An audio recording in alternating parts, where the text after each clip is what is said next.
Assalamualaikum warahmatullahi wabarakatuh. Kembali lagi di channel Berita Mistis. Untuk kisah kali ini masih melanjutkan dari kisah yang sebelumnya. Sebuah kisah yang diambil dari Facebook dari tulisannya akun yang bernama Andi Rianto. Sebelum kita masuk ke ceritanya, tekan dulu tombol like video ini dan jangan lupa tekan juga tombol subscribe channel ini dan nyalakan juga lonceng notifikasinya agar tidak ketinggalan cerita-cerita baru dari channel ini. Dan bagi teman-teman yang ingin membaca langsung ceritanya, nanti silahkan saja kunjungi linknya yang nanti akan saya sertakan di kolom deskripsi. Dan seperti apa untuk kelanjutan kisah ini? Langsung saja kita simak berikut ini.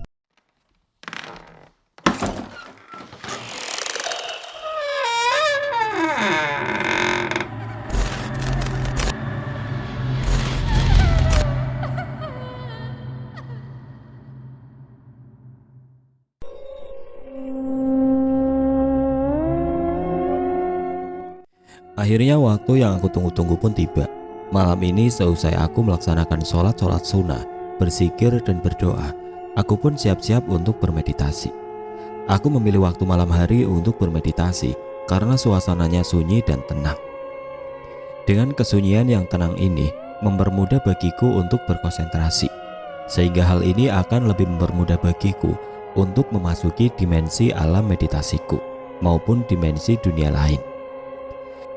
Aku pun duduk bersila menghadap kiblat dan kedua telapak tanganku aku letakkan di atas lututku masing-masing. Kedua mataku pun mulai kupejamkan. Aku mengawali meditasiku ini dengan mengosongkan ruang pikiranku dari segala urusan, baik urusan yang telah aku selesaikan maupun segala urusan yang belum selesai. Setelah kupusatkan konsentrasiku pada sebuah titik cahaya dalam kegelapan mataku yang terpejam, perlahan-lahan aku pun mulai masuk ke dalam dimensi alam meditasiku. Samar-samar aku mulai melihat sebuah bayangan putih di depan sebuah gudang tua. Sepertinya hantu gadis itu sedang merintih dan menangis sambil berbicara sendiri. Sambil terbata-bata dia berkata tidak jelas. Sementara di balik jendela kamar itu, aku melihat diriku sambil memegang ponselnya. Sekarang sudah jelas bagiku siapa yang menelponku malam-malam waktu itu, bisikku. Ternyata hantu gadis yang suka merintih dan menangis di depan pintu gudang itu. Aku pun menghampirinya, tapi dia sepertinya akan berlari menghindar dariku. Tunggu sebentar, bukankah kamu kemarin malam yang menelponku dan meminta tolong kepadaku?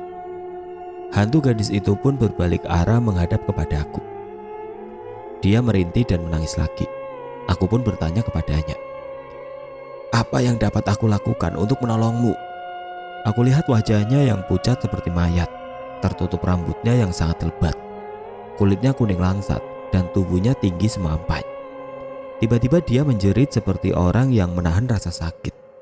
Dia menatapku dengan tajam dan berjalan mengambang di atas tanah mendekatiku, lalu berhenti satu jengkal dari posisiku berdiri. Dia merintih dan menangis lagi.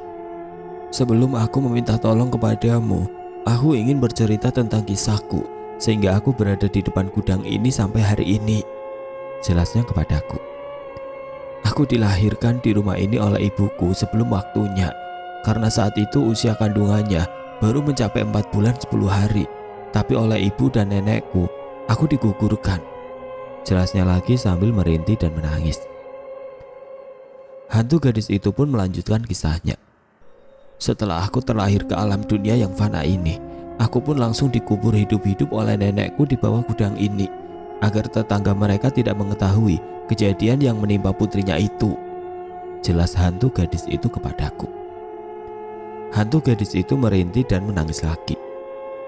Siang hari itu, ayah kandung dari ibuku pulang ke rumah dalam keadaan mabuk. Saat itu rumah dalam keadaan sepi, karena nenekku sedang pergi bersama adik ibuku.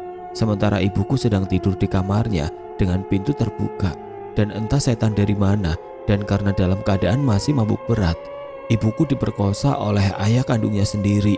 Ibuku pun tidak berdaya untuk melawannya, jelas hantu gadis itu. Hantu gadis itu pun merintih dan menangis lagi. Astagfirullahaladzim, Allahumma ba'idna, bisikku pilu. Sampai suatu hari, ibuku pun hamil dalam keadaan statusnya masih sebagai seorang gadis. betapa malunya ibuku dan nenekku itu. Setelah ibuku menceritakan kejadian yang sebenarnya kepada nenekku, beliau pun bertengkar besar-besaran dengan suaminya yang merupakan ayah sekaligus kakekku. Dan pertengkaran mereka pun berujung dengan perceraian. Kata hantu gadis itu dengan wajah semakin pucat, penuh kebencian, sambil merintih dan menangis. Dan pada akhirnya, ibu dan nenekku pun sepakat untuk menggugurkan kandungan ibuku. Jelasnya lagi. Maka sejak itulah, aku selalu muncul di depan pintu gudang ini dan merintih menahan rasa sakit yang aku rasakan ketika tertimbun tanah saat itu, hingga aku tidak bisa bernafas lagi dan mati. Jelas hantu gadis itu sambil merintih dan menangis. Astagfirullahaladzim, gumamku beristighfar. Mendengar kisah tragisnya yang sangat menyayat hatiku membuatku merinding pilu. Aku masih melihat tubuh hantu gadis itu dengan jelas, dan semakin lama aku pun mulai mencium aroma bau kembang melati yang sesekali menebar bau busuk bangkai dari tubuhnya. Sebenarnya perutku sudah mulai mual ingin muntah karena aroma bau busuk yang menusuk hidungku ini. Tapi aku mencoba untuk menguatkan dan menahannya. Aku minta maaf atas ketidaknyamananmu dengan aroma busuk dari tubuhku. Makanya aku selalu menghindar bila bertemu dengan orang-orang seperti dirimu, kata hantu gadis itu. Dia tahu juga kalau aku sudah merasa tidak nyaman dengan aroma bau busuk dari tubuhnya itu, bisikku dalam hati. Tentu saja aku tahu, kata hantu gadis itu sambil merintih dan menangis lagi. Aku pun tertegun mendengar kata-kata dari hantu gadis itu. Sekarang sudah saatnya aku menyampaikan rahasia gaib ini kepadamu. Karena selama ini, setelah 27 tahun lamanya aku menunggu, aku baru bisa bertemu dengan orang sepertimu yang tidak takut dengan suara rintihan dan tangisku, serta bisa melihatku sekaligus mau mendengarkan ceritaku. Dan aku berharap kamu akan berkenan membantu untuk menolongku, jelasnya sambil merintih dan menangis lagi. Makanya orang-orang yang tinggal di sekitar rumah ini pasti sering mendengar suara rintihan dan tangisanku ini. Tapi kebanyakan mereka merasa takut, meskipun aku tidak bermaksud untuk menakut-nakuti mereka, jelasnya lagi sambil merintih dan menangis. Apa yang dapat aku bantu untuk menolongmu? Tanyaku. Aku mohon kepadamu untuk mendoakanku agar ruhku ini bisa diterima oleh Tuhan. Dan yang kedua, aku mohon sampaikan pertemuan kita ini dan ceritakanlah kepada ibu dan nenekku agar mereka tahu atas dosa-dosa mereka yang telah menggugurkan aku, dan agar mereka bisa segera bertaubat kepada Gusti Allah sebelum mereka meninggal dunia, jelas hantu gadis itu kepadaku sambil merintih dan menangis lagi. Siapa nama ibumu? Tanyaku. Ibu Yuli, jawabnya singkat. Astagfirullah, Bu Yuli, bukankah beliau adalah kakak dari orang yang punya rumah sarang hantu ini dan dipercaya untuk mengurusi rumah kontrakan ini? Tanyaku kepada diriku sendiri di dalam hati. Benar, kata hantu gadis itu tiba-tiba mengejutkanku karena dia tahu yang aku pikirkan. Baiklah, insya Allah aku akan melakukan apapun untuk membantu dan menolongmu.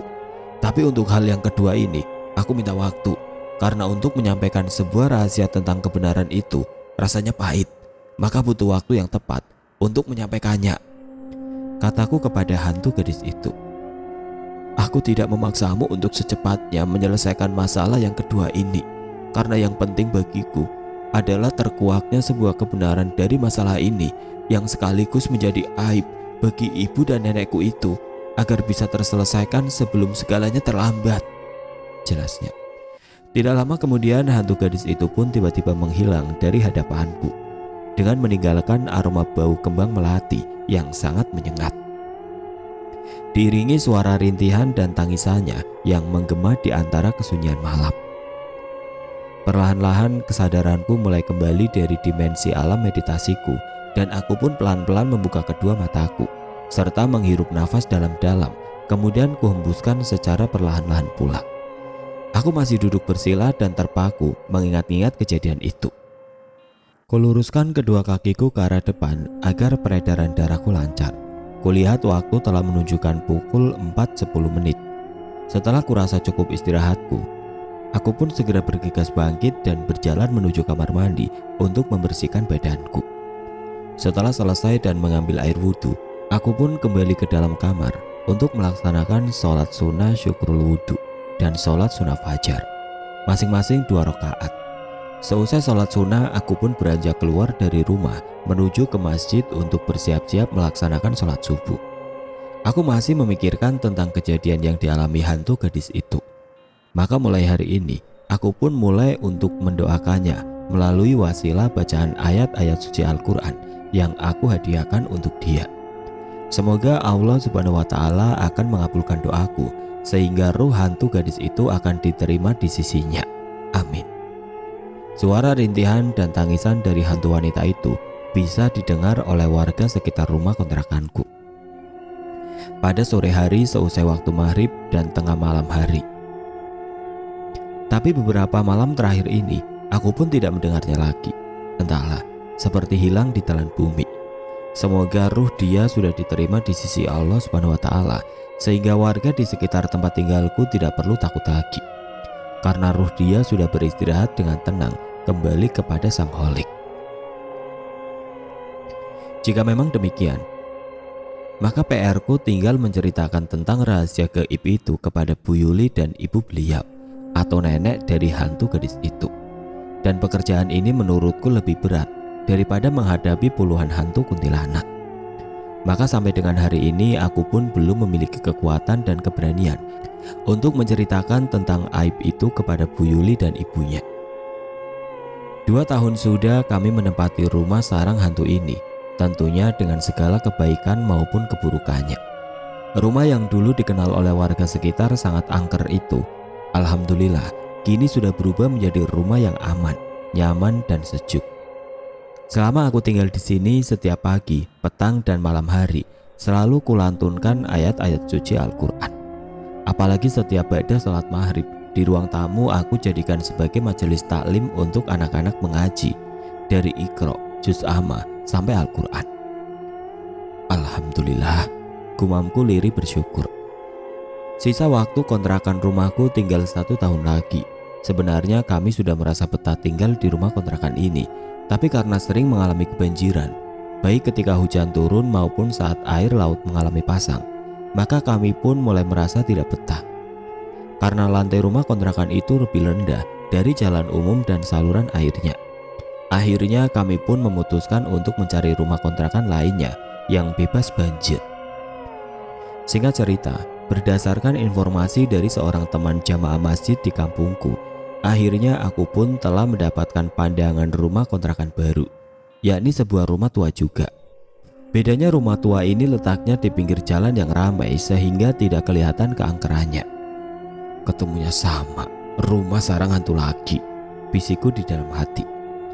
Sebelum pindah dari rumah kontrakan ini, aku kepikiran terus dengan amanat dari hantu gadis itu. Tapi rasa tidak tega dan tidak enak kepada Bu Yuli dan ibunya. Akhirnya aku pun belum bisa menjalankan amanat dari hantu gadis itu. Entahlah, sampai kapan aku harus menyimpan cerita rahasia aib ini. Tapi suatu saat nanti, entah kapan waktunya, aku harus menyampaikan amanat ini apapun resikonya. Karena jikalau seorang ustadz tidak amanah, lalu apa kata dunia? Hari ini tanggal 9 Juli 2017. Aku, istriku, dan Zahra putri bungsu kami sudah bersiap-siap dengan koper pakaian yang sudah ditata rapi oleh istriku. Karena besok pagi-pagi kami akan berangkat ke Pekanbaru Riau. Kepergian kami ini karena kami akan menikahkan putri kami yang ketiga. Kebetulan calon suaminya adalah orang rantau perapat, Medan, Sumatera Utara. Tapi dia bekerja dan sudah tinggal menetap di Pekanbaru. Jadi kami pun berencana akan menikahkan mereka di KUA Rumbai Pekanbaru, sesuai dengan domisili anak kami saat itu. Sementara kami akan pergi, maka putri keduaku, Tiara, bersama suami dan putranya, cucu kami, akan tinggal di rumah sarang hantu itu, sekaligus untuk menjalankan usaha jasa laundry kami yang telah 7 tahun kami geluti. Setidaknya agar para pelanggan kami tidak pindah ke lain hati. Maksudnya tidak pindah ke laundry yang lain. Karena selama ini secara syariat, dari usaha jasa laundry inilah kami mencukupi kebutuhan hidup kami sehari-hari. Namun sehari sebelum kami pergi, sore hari ini seusai sholat asar, kami kedatangan tamu seorang ibu-ibu tetangga rumah, namanya Bu Wati. Setelah kami mempersilahkan masuk ke dalam rumah, dia pun duduk di ruang tamu. Kami pun mulai bercengkerama dan bercerita tentang keluarga dan anak-anak kami masing-masing, termasuk rencana kepergian kami ke Pekanbaru. Di antara perbincangan kami itu, dia bercerita bahwa tadi pagi pada pukul 10, dia menaiki sepeda motor lewat di depan rumah kontrakan kami. Dan pada saat itu, Bu Wati melihat Umi istriku sedang duduk di teras depan rumah. Bu Wati pun menyapanya dengan ramah sambil memandang wajah Umi istriku. Tapi menurut dia, istriku tidak merespon sama sekali. Dia hanya memandang Bu Wati itu dengan tatapan yang dingin. Maka istriku pun spontan menoleh ke arahku. Masalahnya tadi pagi pukul 9, kami pergi mengantar anak kami ke dokter dan pulang pukul 11:10.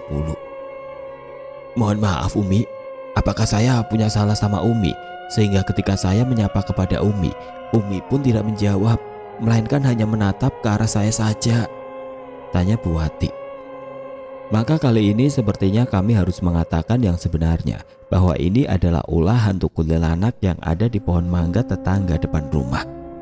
Karena sudah beberapa kali kejadian ini dialami orang-orang yang lewat di depan rumah kontrakan kami, baik pada siang hari maupun malam hari. Dan sebagian besar mereka tidak tahu bahwa penampakan orang yang duduk di teras depan rumah kontrakan kami itu adalah hantu yang menyerupai salah satu di antara kami. Kadang mirip aku, kadang mirip istriku. Sebelumnya mohon maaf Bu Wati, tadi pagi pukul 9 kami pergi ke dokter untuk memeriksakan putri kami yang sedang sakit, dan kami pun pulang sampai di rumah pukul 11, jelas istriku. Ah? Pekik Bu Wati kaget sambil matanya melotot ke arah istriku. Lalu siapa yang saya lihat tadi pagi duduk di teras depan rumah itu Pak Ustadz? Tanyanya gugup dan ketakutan. Mohon maaf Bu Wati, sebenarnya dia adalah hantu kuntilanak yang ada di pohon mangga di rumah tetangga depan rumah kontrakan ini, jawab. Mohon maaf Pak Ustadz, saya belum mengerti apa maksud dengan perkataan Pak Ustadz. Maaf Pak Ustadz, tanyanya dengan menahan rasa takutnya. Begini Bu Wati, sebenarnya selama ini sudah banyak tetangga maupun teman saya yang melihat penampakan hantu yang mirip dengan saya atau istri saya, baik pada malam hari maupun pada siang hari, jelasku. Mohon maaf Pak Ustadz, bukankah hantu-hantu yang ada di rumah kontrakan ini sudah tidak ada lagi? Tanyanya lagi. Benar Bu Wati, alhamdulillah semua hantu yang ada di rumah ini sudah tidak ada. Tapi hantu kuntilanak yang ada di pohon mangga depan rumah tetangga itu masih ada. Dan dia masih suka datang ke rumah kontrakan ini meskipun hanya di teras saja. Dan biasanya dia datang ke sini pada saat saya sedang pergi pada siang hari atau pada malam hari ketika kami sudah tertidur, jelasku lagi. Oh begitu ya Pak Ustadz, jawabnya sambil menengok ke arah rumah yang ada di depan rumah kontrakanku ini. Tidak lama kemudian beliau pun akhirnya mohon pamit kepada kami untuk kembali ke rumahnya. Setelah mendengarkan cerita Bu Wati, aku pun teringat kepada salah satu temanku, Mas Tanto. Beliau yang mengajarkan rebana kepada bapak-bapak dan remaja masjid di kampung kami. Suatu hari pada pukul 10 malam, dengan mengendarai sepeda motor, beliau bermaksud akan bertandang ke rumahku. Tapi sesampainya di tengah-tengah gang, sebelum sampai ke rumahku, dia berhenti. Karena dari kejauhan, ada jarak 20 meter, dia melihat ada seorang wanita mengenakan gaun putih panjang dan dengan rambut panjang yang berantakan seperti orang gila. Dia sedang menari-nari di depan pintu gerbang rumah kontrakanku itu. Maka beliau pun berbalik arah dan kembali pulang ke rumahnya.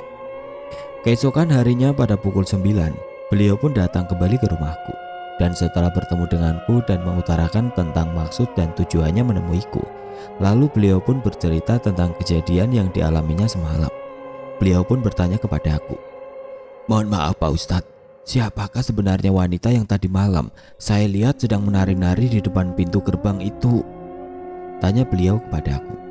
Oh itu, sebenarnya dia bukan orang gila, tapi bukan juga dari golongan manusia, jawabku santai. Ah? Bisik beliau terkejut. Maksud Pak Ustadz dia hantu? Tanyanya kembali. Betul Mas.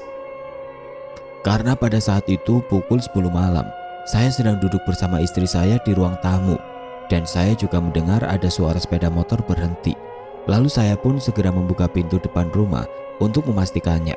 Dan ternyata benar, saya melihat dari jarak 20 meteran dari rumah saya ada seorang pria menaiki sepeda motor dan berhenti. Tapi orang itu langsung balik arah dan pergi lagi. Jelasku. Maka saya pun segera kembali masuk ke dalam ruang tamu. Tapi sebelum masuk, saya sempat mencium aroma kemenyan dari pintu gerbang rumah.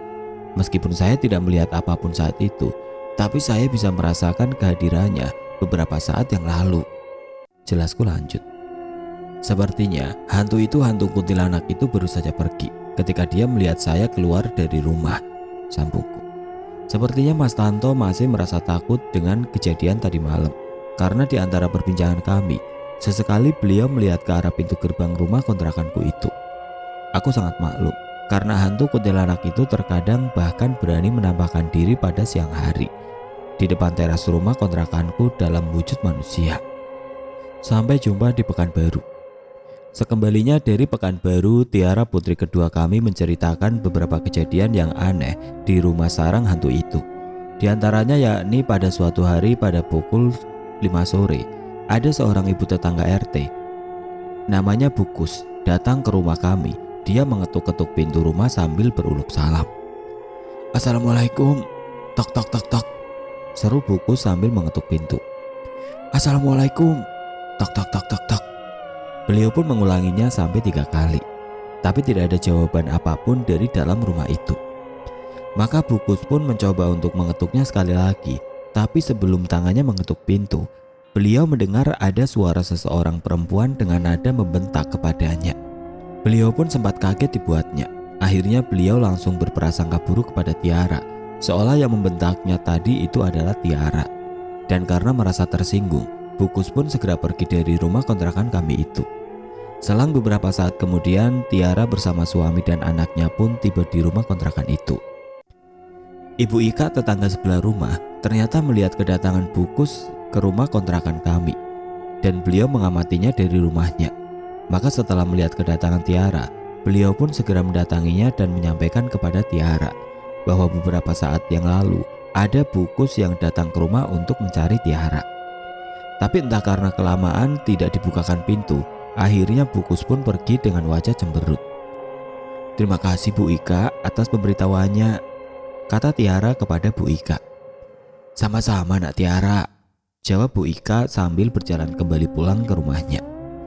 Setelah beberapa hari kemudian, Tiara bertemu dengan Bukus di salah satu warung belanja di kampung kami, dan Bukus pun langsung bertanya sambil marah-marah kepada Tiara tentang kejadian pada sore hari itu, karena beliau merasa tersinggung dengan sikap Tiara yang tidak membukakan pintu, tapi malah menjawab dengan membentaknya. Maka Tiara pun merasa kaget mendengar penjelasan dari Bukus, dan Tiara akhirnya menjelaskan juga kepada Bukus bahwa pada saat kejadian sore hari itu, Tiara sedang tidak ada di rumah. Bahkan dia tahu kedatangan Bukus ke rumah pun dari Bu Ika, tetangga sebelah rumah. Maka Bukus pun mendatangi Tiara dengan wajah penuh tanda tanya. "Ah, terus siapa yang ngebentak saya saat itu? Padahal saya tidak melihat siapapun di rumah itu," tanya Bukus keheranan. "Mohon maaf Bukus, sebenarnya kejadian seperti ini bukan kali yang pertama, karena para tetangga yang lain pun pernah mengalami hal yang sama," jelas Tiara kepada Bukus. "Dan hantu yang suka usil membentak orang itu bukan dari rumah kontrakan kami, melainkan Mbak Akun yang berasal dari pohon mangga yang ada di depan rumah tetangga depan itu," jelas Tiara lagi. "Astagfirullah, kalau memang benar begitu, saya jadi takut nih kalau mau ke rumah Pak Ustadz lagi. Ih, serem," kata Bukus sambil menggerakkan pundaknya. "Kalau Pak Ustadz sudah tahu kejadian seperti itu, mengapa tidak diusir saja hantu Mbak Kun yang suka membentak itu?" tanya Bukus kepada Tiara. Tadinya Abah Tiara memang mau mengusir dan memaksanya pindah dari pohon mangga itu, tapi karena posisinya bukan di rumah kontrakan kami, maka Abah Tiara pun merasa tidak berhak melakukannya, kata Tiara menjelaskan kepada Bukus. Dan kata Abah Tiara, Mbak Kun itu pernah berjasa kepada keluarga kami. Jadi Abah Tiara membiarkan hantu Mbak Kun itu tetap berada di pohon mangga yang ada di depan rumah itu. Jelas Tiara kepada Bukus. Memangnya Mbak Kun itu berjasa apa sama keluarga Pak Ustadz? Tanya Bukus. Begini Bu, suatu malam suamiku si Mas Doni pulang dari bermain futsal. Saat itu sudah pukul 1:15. Karena gugup sudah larut malam, maka sepeda motornya tidak dimasukkan garasi samping rumah, tapi hanya diparkirkan di teras depan rumah dan hanya dikunci dengan rantai besi yang dikaitkan dengan tiang beton penyangga atap teras rumah. Jelas Tiara. Pukul 3:15, Abah Tiara mendengar suara berisik dari arah teras depan rumah. Maka beliau pun segera beranjak menuju ruang tamu dan beliau mengintip dari balik kain gorden. Ternyata ada seorang laki-laki yang sedang berusaha untuk membuka rantai sepeda motor itu dan sepertinya dia mau mencurinya. Jelas Tiara. Dan seorang laki-laki yang lainnya masih duduk di atas sepeda motor di jalan gang depan rumah. Maka Abah Tiara pun dengan pelan-pelan akan membuka pintu untuk menangkap basah maling itu. Tapi pada saat yang bersamaan, tiba-tiba terdengar suara seorang perempuan tertawa di antara kesunyian malam itu. Maka mereka berdua pun merasa kaget dan ketakutan dan langsung segera kabur dengan sepeda motornya. Jelas Tiara lagi. Setelah mereka kabur, Abah Tiara pun keluar dari ruang tamu menuju teras depan rumah dan beliau langsung mencari sumber dari suara tertawa itu. Dan setelah diamati, ternyata berasal dari Mbak Kun yang sedang duduk di cabang pohon mangga yang ada di depan rumah tetangga, depan rumah kontrakan. Jelas Tiara. Mbak Kun itu pun melihat Abah Tiara dengan tatapan yang aneh sambil tertawa. Sambung Tiara. Jangan care dulu kamu Mbak Kun. Kalau kamu tidak berjasa telah mengagetkan kedua maling itu dengan suara tawamu yang fales, mungkin kamu sudah aku usir dari pohon mangga itu. Bisik Abah Tiara saat itu, kata Tiara. Maka sejak itulah Abah Tiara tidak peduli dengan keberadaan Mbak Kun yang bertengger di cabang pohon mangga di depan rumah tetangga itu. Kata Tiara lagi kepada Bukus. Oh begitu ya nak, berarti Mbak Kun itu berguna juga ya? Tanya Bukus sambil tersenyum sinis. Ya sudah, ibu minta maaf ya nak Tiara, karena ibu sudah sempat berburuk sangka dan marah-marah, kata Bukus kepada Tiara. Sama-sama Bukus, jawab Tiara. Dan Tiara pun segera pulang kembali ke rumah kontrakan kami, rumah sarang hantu. Sejak pulang dari Pekanbaru, kami sudah memiliki niat untuk pindah rumah lagi. Karena di rumah yang kami tempati sekarang ini sering mengalami banjir baik ketika hujan turun maupun saat air laut pasang. Dan dari informasi seorang teman jamaah masjid di kampung kami, aku sudah mendapatkan pandangan rumah kontrakan yang lebih strategis karena letaknya di pinggir jalan. Kami pun dipertemukan oleh teman jamaah masjid itu dengan sang pemilik rumah. Sesampainya di rumah itu, aku melihat rumahnya dari depan, dari luar sampai kemudian masuk ke dalam ruang kamar tidur dan ruang dapur. Sebenarnya aku merasakan sesuatu yang ganjil di rumah ini. Seperti ada aura makhluk gaibnya, baik di luar rumah maupun di dalamnya. Tapi bagaimanapun juga sepertinya rumah ini lebih baik dari kondisi fisik bangunan maupun lingkungannya. Setelah aku merasa cocok dengan rumah itu, aku pun setuju dengan harga sewa rumah yang telah kami sepakati. Maka pada keesokan harinya kami pun membersihkan rumah kontrakan baru itu sebelum kami nanti menempatinya.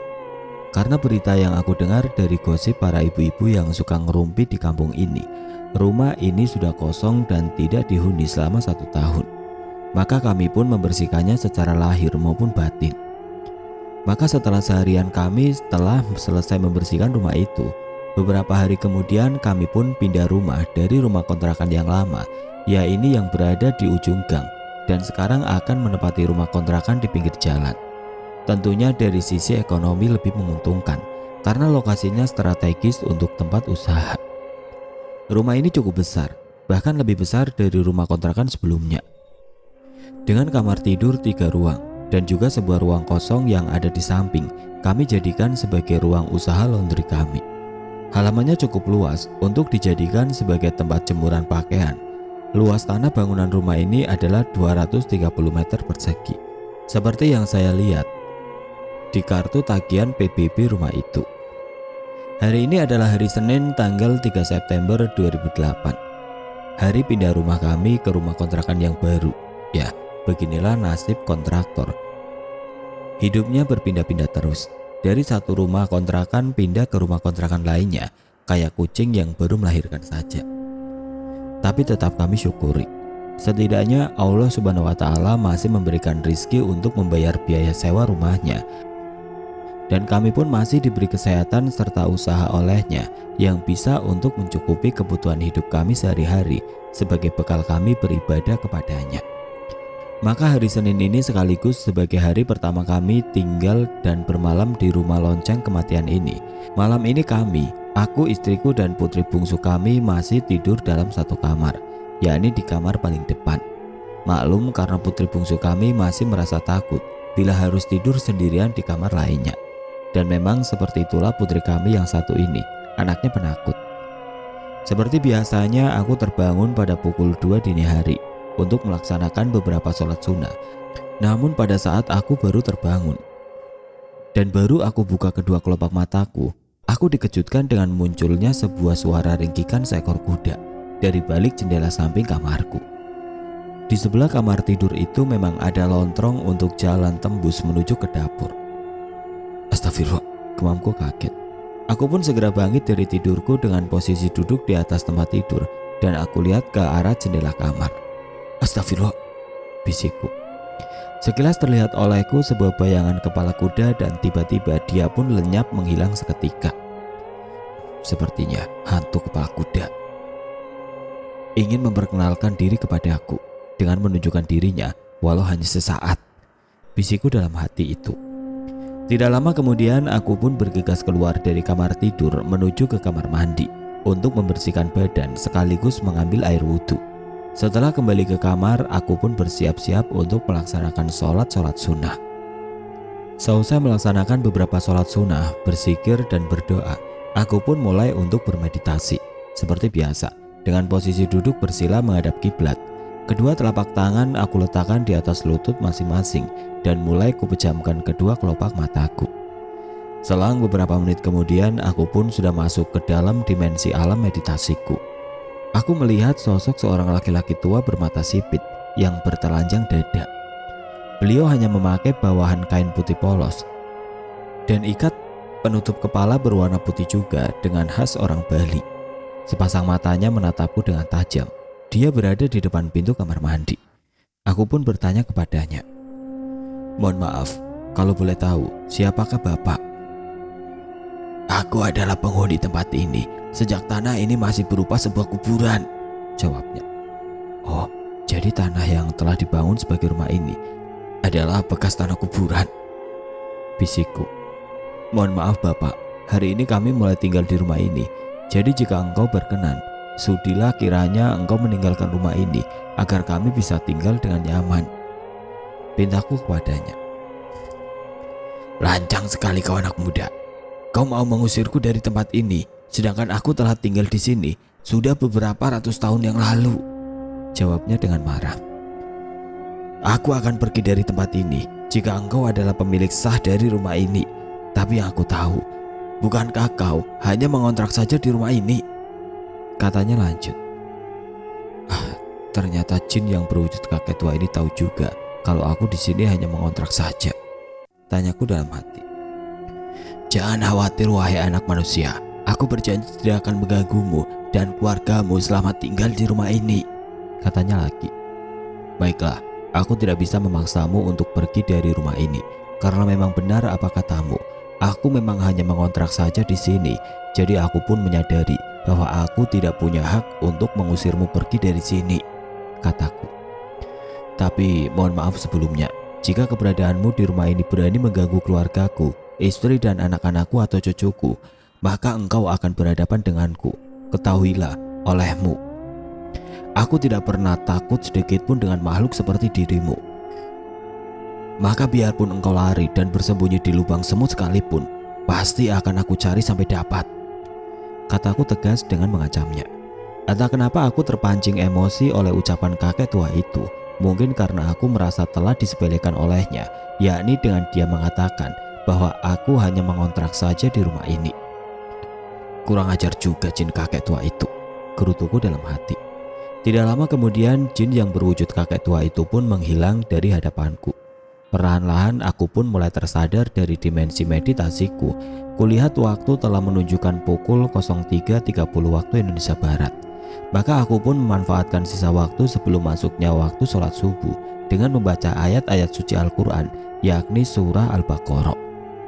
Kami pun berharap selama tinggal di rumah kontrakan yang baru ini nantinya tidak ada gangguan atau musibah apapun. Amin. Selama beberapa hari tinggal di rumah ini, alhamdulillah kami tidak ada gangguan yang berarti.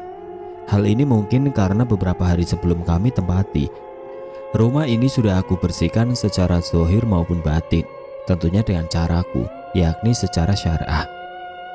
Dengan setiap menjelang tidur, istri dan putri bungsuku selalu aku sirep terlebih dulu agar panca indera mereka tidak bisa mendengar maupun melihat penampakan maupun suara-suara dari makhluk gaib.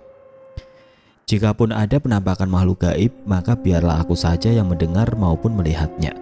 Karena atas ridha Allah Subhanahu wa Ta'ala, aku tidak pernah merasa takut dengan mereka. Kalaupun ada seorang ustadz takut dengan jin atau setan, nanti apa kata dunia? Sejak malam pertama tinggal di rumah kontrakan baru ini, yakni ketika aku mendengar suara ringkikan hantu kepala kuda itu, alhamdulillah, sampai dengan hari ini dia sudah tidak muncul lagi. Tapi suatu malam pada saat aku bangun dari tidur pukul 2 dini hari, sebelum aku melaksanakan sholat sunnah malam, aku dikejutkan dengan suara berisik yang aneh yang berasal dari lontrong samping rumah. Suara itu seperti suara dua buah benda yang terbentur mirip lonceng. Tapi menurutku itu adalah suara keranda jenazah yang dipukul-pukul berkali-kali. Padahal rumah kontrakanku ini agak jauh juga dari masjid, di mana keranda jenazah itu disimpan. Keranda jenazah di kampung kami terbuat dari logam galvanis, maka tidak heran bila dalam keadaan kosong pun terasa berat jika diangkat. Saat itu suara bunyi keranda jenazah itu pun terdengar kembali olehku sebelum memasuki waktu sholat subuh. Dan ternyata pada keesokan harinya aku mendengarkan pengumuman dari salah satu pengurus masjid melalui alat pengeras suara di masjid itu, yakni tentang berita kematian salah satu warga di kampung kami. Innalillahi wa inna ilaihi rajiun, bisiku lirik. Maka aku pun baru menyadari ternyata suara benda berbenturan, yakni keranda jenazah yang aku dengar tadi malam di samping rumahku itu adalah sebuah pertanda sekaligus pemberitahuan bahwa akan ada orang yang meninggal dunia di kampung kami. Dan demikianlah yang terjadi di rumah kontrakanku ini. Lama-kelamaan aku pun sudah terbiasa dengan keadaan yang seperti itu, bahwa jika ada orang yang akan meninggal dunia di kampungku itu, maka di rumah kontrakanku ini pada malam harinya selalu terdengar suara berisik dari keranda gaib. Maka aku pun memberi label untuk rumah kontrakanku itu sebagai rumah lonceng kematian. Rumah kontrakanku ini berada di pinggir jalan kampung yang agak lebar, karena bisa dilalui oleh kendaraan roda 4, sekaligus berada di tikungan jalan sebelum keluar ke jalan raya. Dulu waktu masih kosong, sebelum ditempati olehku, orang-orang kampung sering melihat banyak penampakan hantu di samping rumah itu. Mulai dari kuntilanak, pocong, bahkan tuyul. Tapi sejak kami tinggal di rumah kontrakan itu, alhamdulillah mereka pun telah rela pergi dengan sendirinya tanpa aku suruh. Alhamdulillah, sekarang rumah ini tampak tenang sejak ditempati oleh Pak Ustadz, kata salah satu ibu-ibu tetangga depan rumah. Syukur alhamdulillah, semua itu berkat doa ibu-ibu dan bapak-bapak serta semua warga kampung ini, jawabku. Kami semua warga di sini merasa sangat gembira sejak rumah hantu ini ditempati oleh Pak Ustadz, karena sekarang kami sudah tidak pernah melihat penampakan hantu lagi di rumah ini, kata salah seorang bapak-bapak. Begitulah pengakuan dari beberapa tetangga rumah kontrakanku ini. Aku pun bersyukur kepada Allah Subhanahu wa Ta'ala, setidaknya keberadaanku di kampung ini bisa memberi manfaat dan kenyamanan bagi mereka. Alhamdulillah, gumamku bersyukur.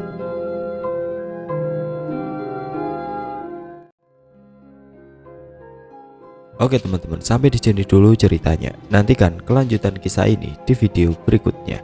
Agar tidak ketinggalan, klik tombol subscribe channel ini dan nyalakan lonceng notifikasinya. Wassalamualaikum warahmatullahi wabarakatuh.